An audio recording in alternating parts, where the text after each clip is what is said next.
With God, there is always more. More love, more life, more freedom. Welcome to Zoe's Exploring More with Michael Thompson. C.S. Lewis once wrote, "Our Heavenly Father has provided many delightful ends for us along our journey, but He takes great care to see that we do not mistake any of them for home." Join me and the team as we explore the kingdom together, discovering the deep truths and offering encouragement for the journey.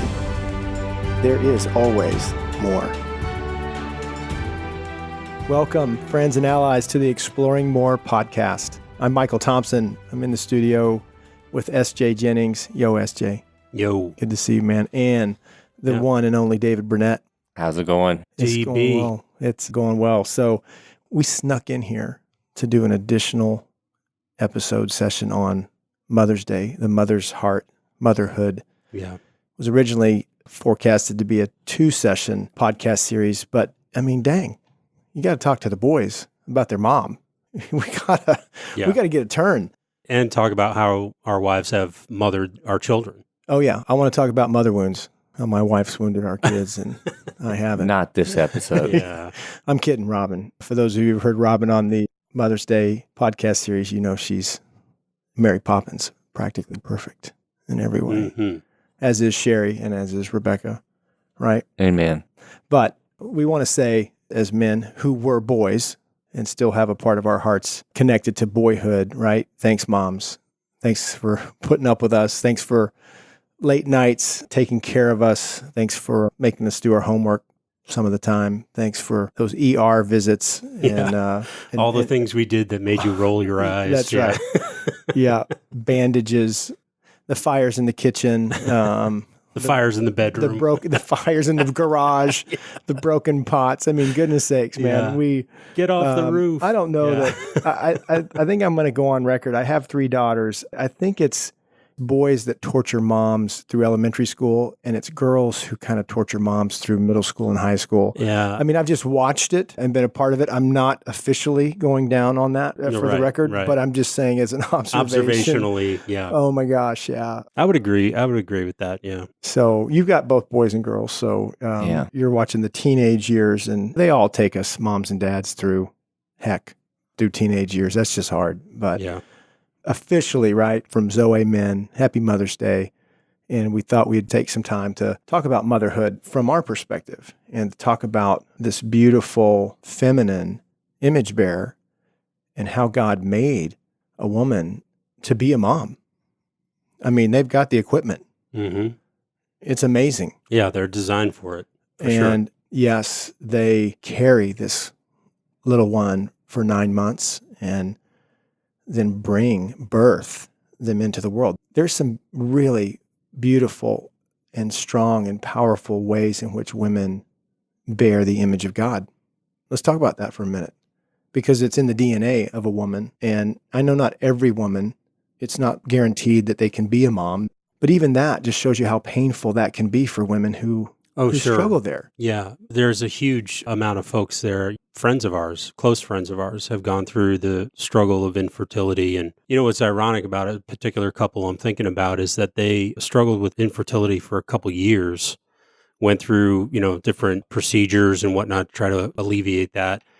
Finally ended up adopting a couple of foster boys, twin boys. They adopted the boys. And like a month after they adopted the boys, they got pregnant. Mm-hmm. Yeah, that's not an unusual story. It sounds like a common thing. I don't know how and why that happens. I don't either. But it sounds common. I mean, you hear it all the time. They got off the pressure program and off the trying and attempting, and it happens. We have spoken with Sherry and I, couples and individuals that struggle with that. But what I think I want to offer and what I want to say about that, Michael, is that as hard as that is, it doesn't mean that you don't have a ability or the heart to mother. To be a mom, yeah. Yeah, I mean, to mother, right? There's so much that's still there that you have to offer. Don't let the enemy try to take that away from you. If you're listening to this and saying, that's me, I can't, we're struggling with that right now. You've got a mother's heart. Yeah, having a baby isn't the only way to be a mom and to mother is what I hear you saying. That's right. You had something, David? Yeah, since you brought up the infertility topic, My first wife, the mother of my girls, she and I went 10 years before we could have kids. So we went through the whole infertility process before we had Gabby, and then eventually had 2 more, Hannah and Sophie. But, all the while we have our friends, around you when you're experiencing that, and you're wanting to be a mom and a dad so bad. Yeah. And it's really hard to watch someone going through that. And so I just can relate to that. Sure. Yeah. So Yeah. I want to wrap that back to image bearing. I mean, the feminine heart, God creating Eve, and the equipment that they have for this motherhood. There's some obvious things to look at a mother's heart and attribute that in some way, somehow, to godliness. When I think about the ways that women bear God's image, yes, there's strength. There's also beauty. There's tenderness. There's nurturing.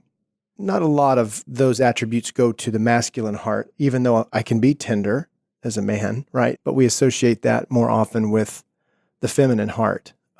Fierceness, right? When it comes to their cubs, you don't mess with mama bears. That's right. Right? Protector. The protector, even those months that they're carrying around this little one. I mean, that baby's in an environment, you can't get any closer. I mean, umbilical cords, really? Oh, They're yeah. sharing nutrients. I mean, it's intimate.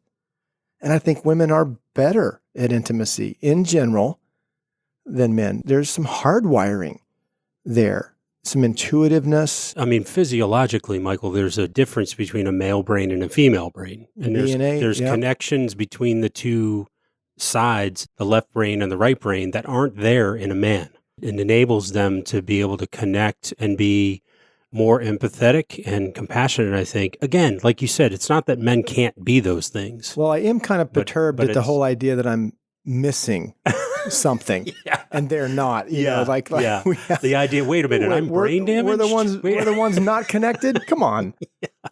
Jesus, really? It happens in the womb, though. I mean, we don't have to go Right. into a whole biology lesson, but it really does. When the testosterone starts to flow, that's what separates the two sides of the brain in a male. Yeah. We are talking about gender, but we're really specifically talking about the feminine image bearer. As we honor moms, we're looking at this from how God designed them and how they reflect Him. Design and desire are wonderfully bundled up into this image-bearing idea. What something is designed for reflects the designer. Mm-hmm. And if we are bearing God's image and women are bearing God's image, what does that look like? And motherhood is a part of that. Amen. A way, some significant ways. I mean, we were looking at some passages earlier, right? You have that with you? Psalm 91? Psalm 91, and this is it. This is a Message version. You who sit down in the high God's presence, spend the night in Shaddai's shadow. Say this, God, you're my refuge. I trust in you and I'm safe. That's right, He rescues you from hidden traps, shields you from deadly hazards. You told me the translation of Shaddai, right? The double-breasted one. Right, Yeah. exactly. You don't hear that a lot. You don't hear that unless you go to Hebrew class, right? I didn't get that in the class that I took. But being a refuge and trusting and being safe. I mean, when you're little, again, it's not that you don't trust your dad. There's something about mom. Yeah, your connection with mom. You go to mom. And even before that, when you look at the process of bringing a child into the world, the husband obviously is involved in conception, but then the mom becomes the creator almost. She's the incubator. The being is created inside of her womb. I mean, you were talking about how that just translates or mirrors the creator God. I can't think of any other process on the planet. It's magnificent. I mean, it's just incredible. I mean, the things that we've learned, over the last 50, 60 years about when it's a little life, when there's a heartbeat. I mean, there's a lot of wildness in this whole creative process of making another human being. Yeah. So God has, talk about attention to detail, right? And there's studies we don't have time to get into about prenatal early days, early moments, being held, being cared for, the voice of. Right, being sung to. Who's the comedian that we've shown? Brian Regan? No, the other one who we've shown the clip of his baby girl. Michael Jr. Michael Jr. That's a YouTube find. You Yeah, gotta just Michael Jr. baby girl. Yeah. You gotta put that in YouTube. It's evidence. This baby is hours old. And when Michael Jr. speaks to her, as he talked to her in the womb, Mm-hmm. she recognizes his voice. It's a magnificent video. That's pretty crazy. Yeah. You know, and she's wailing, crying. oh and yeah, she just of course, stops. she's getting wiped on. And handed she's around. Cold now. It's right in the delivery room. I mean, Yeah. it's when this happens. It's so an we amazing clip. invite the listeners to go there and be amazed like we are. But yeah, Psalm 91. What a tender expression of God. It sounds like a mother. It's aligned with the mother heart of God. You had one, Dave? Yeah. Matthew 23 in the NIV. Jerusalem, Jerusalem, how often have I longed to gather your children together as a hen gathers her chicks under her wings, and you were not willing. Yeah. It's not a rooster. A hen. It's a hen. Yeah. You Yeah. know? And creation has this, we see this with, yes, human beings, but we see mothers and, man, the National Geographic, the Discovery Channel, the planet Earth. I mean, the things that all the species reflect this idea of birthing and motherhood. But particularly, for some reason, I think it's human beings that are the most helpless. Oh yeah, Literally. there's some helpless creatures out there. I mean, there's several of them, but nothing compares to the human in terms of the amount of time it takes for them to become at least somewhat self-sufficient. Yeah. Right. I mean, so many things hit the ground, Yeah. and then in hours they're walking. Right. Right. No, not human beings. No. It takes a while. It's an 18-month, 2-year process before they can even walk. And why should we walk, right? Mom's bringing the food to us. It's That's right. right there. Toting us We around. don't, they're not moving away. Moms move toward. And I think Mhm. that's another part of the way they bear God's image. The mother heart of God, God moving towards us, moms moving towards their little ones, provision, protection, all of those important components. Gentleness comes to mind. Mhm. They That's come good. with a gentle nature. Well, I was just thinking as we're talking about moms, maybe to shift over, what comes to your mind as a favorite memory, of being with your mom? My mind just went back to this. I forget, I was probably 4, 5, 8, 10, whatever, somewhere in that range. And we would always play music and dance.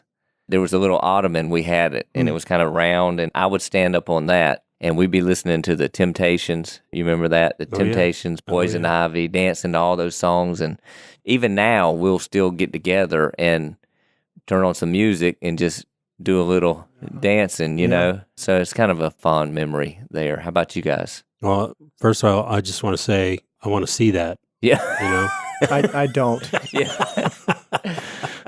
Okay. Man.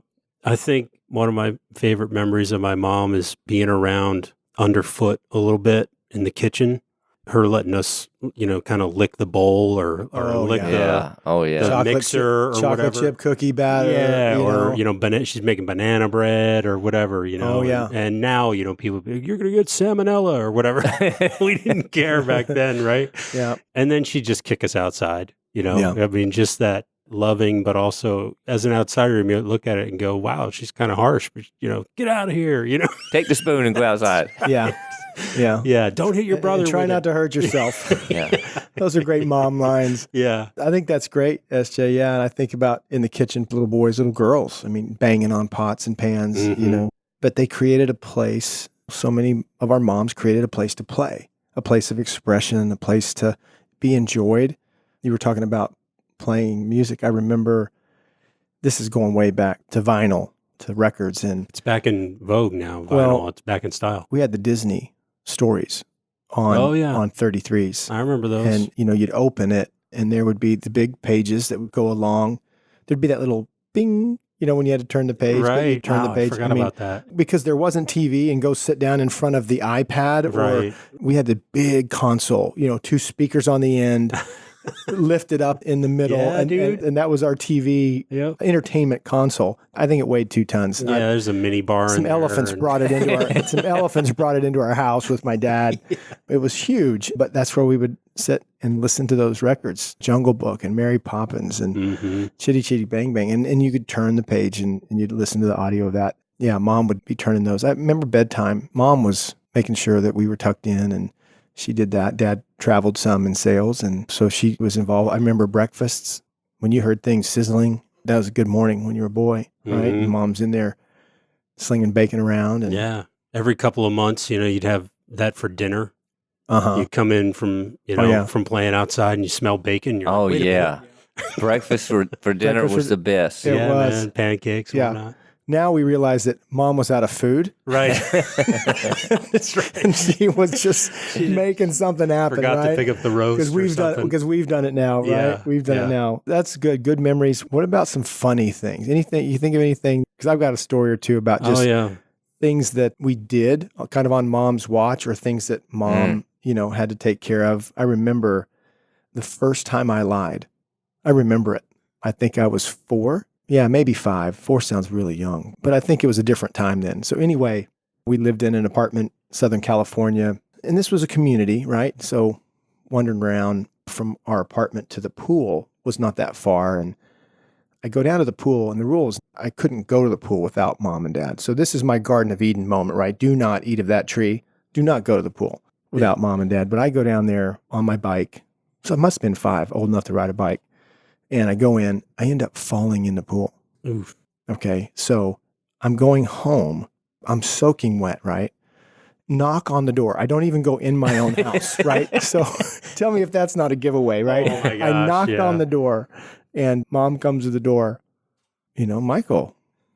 And I'm dripping wet. And I start crying. Yeah. And I said, I fell in a puddle.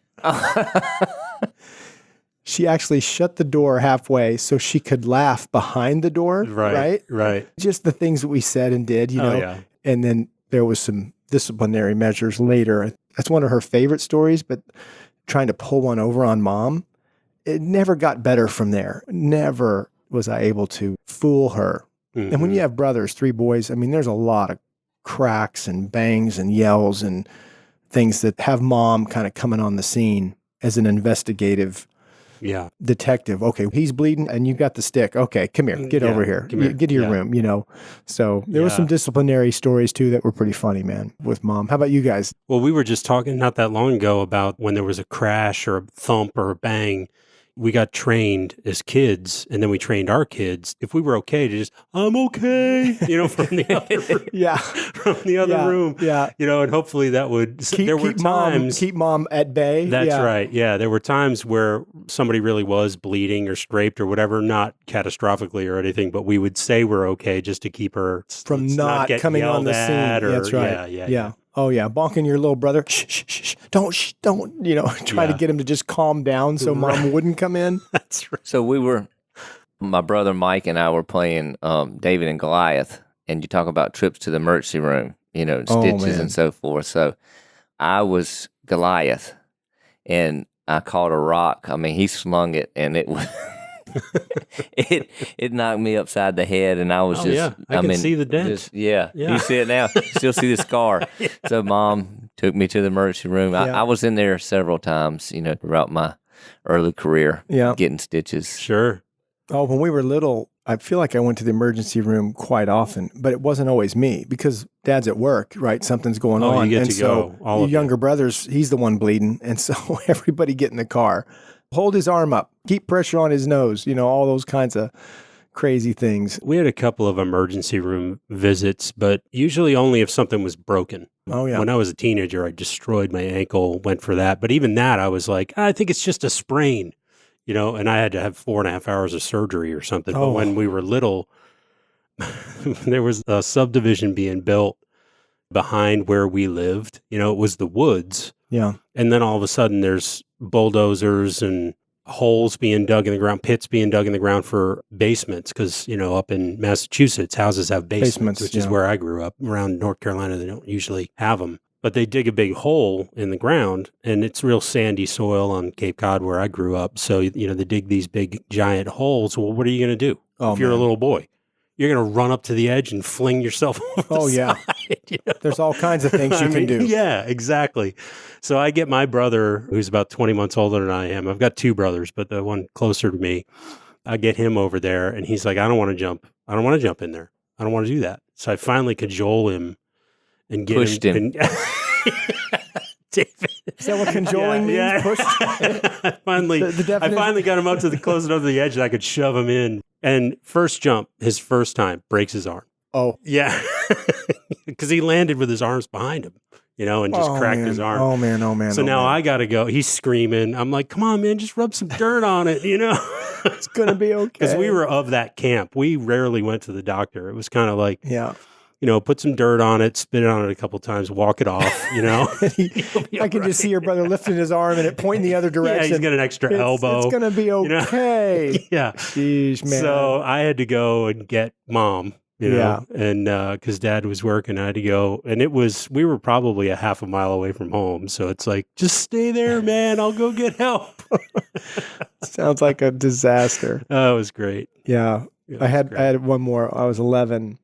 And this is about moms knowing what to do, which is amazing. Yeah, they do. So I'm 11 and we're playing baseball. This was literally in my years of Little League. Like you see the Little League World Series, on ESPN now and stuff. I mean, back then in 1975. And there's just boys in our neighborhood. And we had the Sandlot game. You go roust up a few friends, knock on their door. Hey, can SJ come play? Can David come play? And we were going to go play. So we never had enough for two teams against each other, but it was always 2 or 3 guys batting and 6 or 7 guys out in the field. So anyway, ball gets hit, gets through the 2-man outfield, into the weeds, into the back of the out where Sandlot. Cujo lives. We didn't have Cujo. There was no fence. It was weeds, So really, we're literally all looking for this baseball and tromping around. And I step in a ground nest of yellow jackets. Oh, man. And that's not good. And we're about 4 blocks from my house. So, the first one is kind of, ouch. Well, I ended up with a dozen plus jackets, stings. They're on me all the bike ride home, up my leg. So even if you're like me, allergic to bee stings, even if you're not. Yeah, you get 12 you got of them. 12. Yeah. So I hit the door and bless moms' hearts, how many times their kids, it just has to be a few times, hit the door screaming, they're, what's going on? What's going on? And she can see these yellow jackets. They come in. You're bringing them in the house. Oh, yeah, man. She is talking about getting searched. My tough skins are down and in my skivvies, and she is batting these things off. They're stinging her. And she runs up with me, turns on the cold water, knows to grab Benadryl. Yeah. Literally might have saved my life. Right. Wow. Moms, they go into that mode, right? Yep, and they do. And they know what to do. And she was taking the hits for you, to rescue you. That's amazing. Hey, let's take a short break and come back and we'll wrap up talking about moms. We'll be right back. Hey, Exploring More podcast listeners, this is SJ, and I just wanted to bring something to your attention really quickly. We have a weekend for women coming up in September. It's Friday, September 6th through Sunday, September 8th. And it's something called the Women's Deepening Weekend. Some of you may be familiar with this weekend. Your wives or the women in your life maybe have attended. But if not, we want to encourage you, hey, maybe as a gift for Mother's Day, for a birthday, whatever you think might be appropriate, not just for your wives, but also other women in your life. Maybe you've got daughters or your mom or aunts or whatever that looks like for you. But we want to invite you to invite them to spend a beautiful weekend in September uncovering the truth that they are seen, known, and extravagantly loved. You can get more details about the Women's Deepening Weekend by visiting zoe.org/the-deepening-weekend or visit zoe.org/events to see all of the events that we have coming up in the near future. We hope you'll take the opportunity to invite the women in your life to a weekend away for their hearts. Visit zoe.org for more information. Welcome back to the Exploring More podcast. We're talking about moms, and it's been fun to explore that. So the woman that we married, right, Rebecca and Sherry and Robin, the women that we married are moms. Mm-hmm. We got to be a part of that in some small way, but you have a son, you have 2 boys, 3 girls. I have 3 girls. So let's talk about our wives and watching them step into motherhood. David, you had a hard time getting pregnant. Do you remember that day that it took? That's a whole nother podcast there. But Is it? yeah, on my first wife, we had a hard time and actually ended up fasting and praying. And God eventually, he answered our prayer when we had Gabby. And there was another couple involved too that were going through a similar situation. So yeah, by the time we finally had Gabby, it had been about 10 years we were struggling with infertility and did all the normal things you do when you go down that road. So yeah, it was just a great time when we had her. And then shortly after, 15 months later, is when we had Hannah. So later on, it was Sophie. So yeah, it was a great time. Those are pretty big moments. And then your wife, Rebecca, our friend who we know, she adopted. Saw her become a mother in that official capacity. Yes. So in the last year, she just adopted my daughters. And so, like you said earlier, she has 2 boys.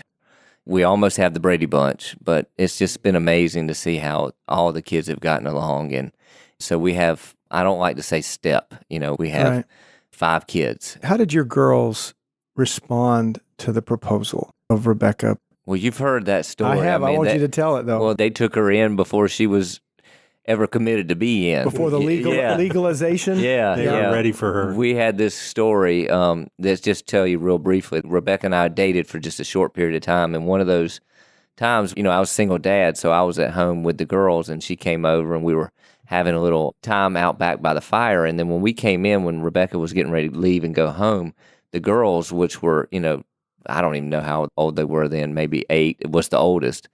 They had made homemade muffins out of the pantry and had a place set for Rebecca and I, candles and all kinds, the whole 9 yards. And in the place setting, they had a label that said Mom and then one for Dad. And Rebecca will tell the story. She'll be like, I was saying, look, they put your name there. And so anyways, to answer your question, the girls just received her with open arms. And it goes to show that kids desire that mother's heart. Yeah. Reminds me of the Parent Trap where they're trying to get mom and dad back together, or they're trying to maneuver, but wanting that mom. Yeah, the mothering presence. Yeah. And that's a good story. Back to what you were saying, though, it's been really, really neat to see that within the last year, Rebecca did adopt the girls. Mm-hmm. So that's been really huge.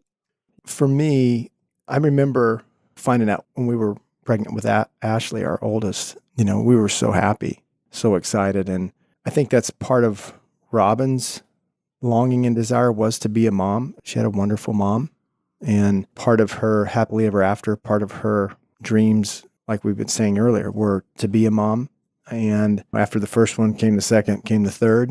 On the third one, when Abby arrived, 5 years kind of between my oldest and youngest, it was so full and so hard that we got rid of my dog. That's how challenging it was. So full, so it was just too much, over the line for chaos. The yellow lab Gibson, he found his way to my parents. They got our dog, and I got it. It was just hands full, with newborn, 5-year-old, 3-year-old, and they were active, very active. This is all kids can be. So seeing her be overwhelmed. I mean, I don't know any mother that hasn't experienced that to some degree. I mean, I remember my mom having a few of those moments where we 3 boys just scattered. We had taken her. The house. She's gonna hit you with that. I mean, it was over the top, overwhelmed. Rebecca told on the podcast even the meatball sandwich goes across the kitchen. Just there's a line there, right? They are human. We have ours. Yeah. Moms have theirs, and oh my gosh, it's always amazing. But I think for Robin, it was always about their hearts wanting to see. We all struggle with behavior over the heart, wanting to correct the behavior rather than see and wrestle with the heart. When Robin and I stepped into this message that we talk so much about, the life of more, the larger gospel, and what's going on in somebody's heart and addressing that really changed us as parents, changed her as a mom. and pursuing understanding became really significant as opposed to disciplining behavior. Watched her go through that transition when the girls were young. Yeah, we didn't get their hearts all the time, but we missed them less because we were walking more and more in this message, knowing that, our false selves get into play. They come into the game as children can trigger some false self behavior. As dads and as moms. But I think just seeing how she, even still with our girls older now, 25, 23, 21, Robin, one of the most important things in her world is that their worlds are okay. Even though two of the three are all three actually out of the house with our youngest in college, but it still means the world to her that their worlds are okay. Yep. Robin, Rebecca, and Sherry, I've seen them do it. They will just drop what they're doing. Oh, yeah. To go and be there for their kids. Not trying to imply that we wouldn't do the same thing, but there's some things, I get the text and he's, Dad, can I talk to you? And I'm like, is it an emergency? Because I'm in the middle of something else right now. Where mom's usually, sure, honey, what is it? Yeah. But Sherry and I talked very seriously about not having any children. She, at the time, was under the impression that it was really going to mess up the 50-year plan that she had in place for our life together. So she had some things she wanted to do, and a child wasn't necessarily a part of it. But we talked further about it and decided to go ahead and go through with that. And so glad we did. Sherry, I think, even shared about it in the last podcast. We had a moment. He was about 16 weeks old, and something came through on the sonogram that didn't look quite right. And the doctors were saying, do you want to terminate the pregnancy? And oh, wow. This and that. And we decided not to. And Stephen's great. He's fine. He turned out just fine. But what I think I saw in Sherry, really there was a change in her when she was pregnant. And then once Stephen was born, her heart softened. She became way more tender than she had been.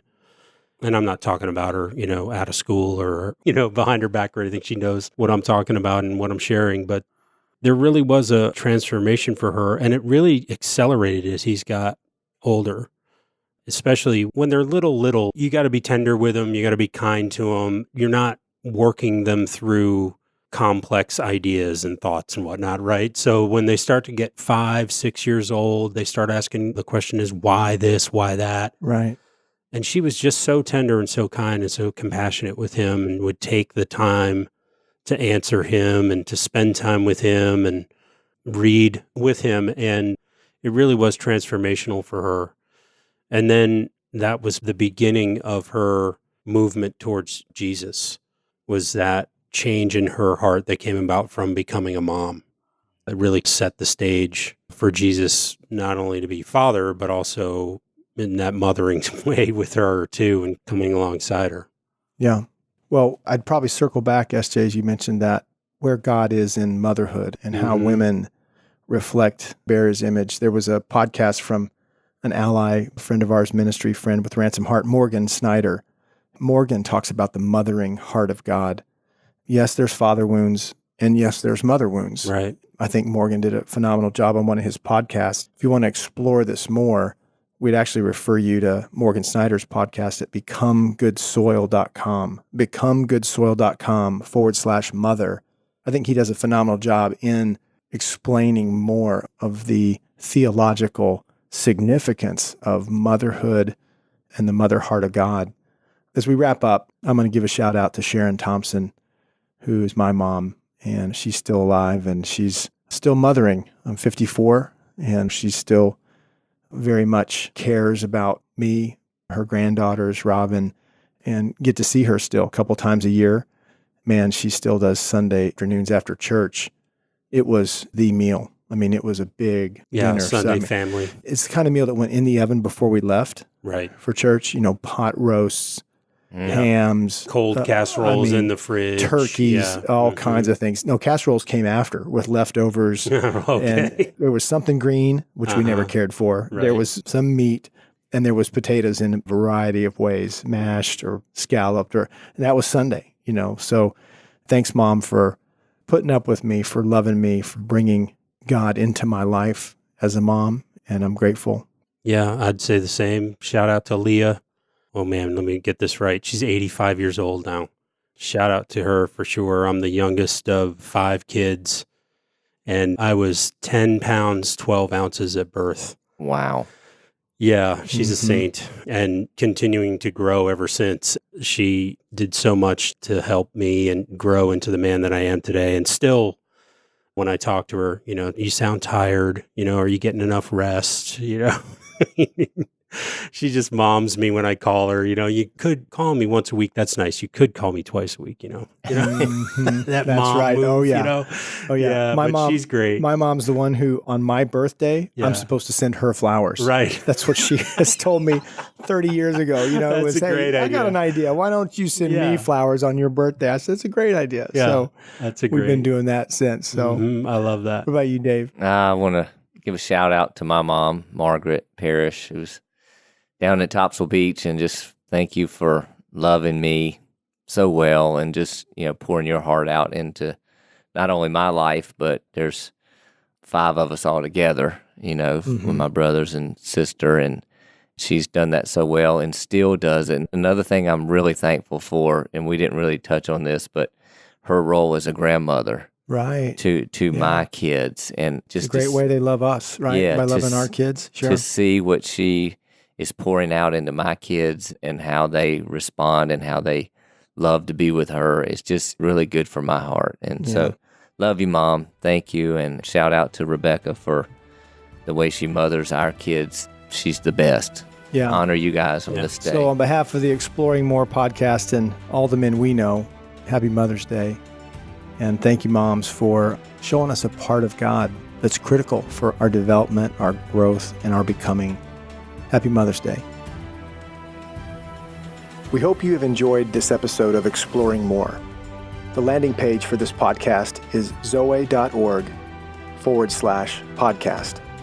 That's ZOWEH.org/podcast, where you can find the show notes and various platforms to which we broadcast. You can also find us and the Life of More by visiting Zoe on YouVersion Bible app, Right Now Media, our Facebook page, and Zoe on Instagram and Twitter. Remember, with God there is always more, and you were made for more.